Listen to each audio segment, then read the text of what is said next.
ವಿಜಯನಗರ ಜಿಲ್ಲಾ ಹಗರಿಬೊಮ್ಮನಹಳ್ಳಿ ತಾಲೂಕು ಬೆಣ್ಣೆಕಲ್ಲು ಗ್ರಾಮದ 12ನೇ ಶತಮಾನದ ಐತಿಹಾಸಿಕ ವೈಷ್ಣವ ಶೈವರನ್ನು ಬೆಸೆಯುವಂತಹ ಶ್ರೀ ಬನ್ನಿಮರದ ಬಸವೇಶ್ವರ ಸ್ವಾಮಿಯ ಕಾರ್ತಿಕೋತ್ಸವದ ಅಂಗವಾಗಿ ಶ್ರೀ ಕಲ್ಲೇಶ್ವರ ಸ್ವಾಮಿಯ ಮಹಾಮಂಡಲ ರುದ್ರಾಭಿಷೇಕ ಪೂಜೆ 48ನೇ ದಿನದ ರುದ್ರಾಭಿಷೇಕ ಪೂಜೆ ಈ ದಿನ ಪೂರ್ಣಗೊಂಡಿದೆ. 48ನೇ ದಿನದ ರುದ್ರಾಭಿಷೇಕ ಪೂಜೆಯನ್ನು ನೆರವೇರಿಸಿಕೊಟ್ಟಂತಹ ಬೆಣ್ಣೆಕಲ್ಲು ಗ್ರಾಮದ ಖ್ಯಾತನಾರ್ ದಿವಂಗತ ಮಲ್ಲಿಕಾರ್ಜುನಪ್ಪ ಧರ್ಮಪತ್ನಿ ಪಾರ್ವತಮ್ಮ, ಮಕ್ಕಳು ಮತ್ತು ಮೊಮ್ಮಕ್ಕಳು, ಕುಟುಂಬ ಪರಿವಾರದವರು ನೆರವೇರಿಸಿಕೊಟ್ಟಿರುತ್ತಾರೆ.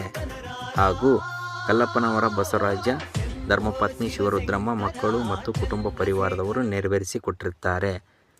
ಹಾಗೂ ಹೊಸಕೇರಿ ಪ್ರಕಾಶ್ ಧರ್ಮಪತ್ನಿ ಚೈತನ್ಯ, ಮಕ್ಕಳು ಮತ್ತು ಕುಟುಂಬ ಪರಿವಾರದವರು ನೆರವೇರಿಸಿಕೊಟ್ಟಿರುತ್ತಾರೆ. ಅವರಿಗೂ ಅವರ ಕುಟುಂಬ ಪರಿವಾರದವರಿಗೂ ಆಯುರು ಆರೋಗ್ಯ ಅಷ್ಟ ಐಶ್ವರ್ಯವನ್ನು ಕರುಣಿಸಲಿ ಶ್ರೀ ಕಲ್ಲೇಶ್ವರ ಸ್ವಾಮಿ, ಶ್ರೀ ಬನ್ನಿಮರದ ಬಸವೇಶ್ವರ ಸ್ವಾಮಿ.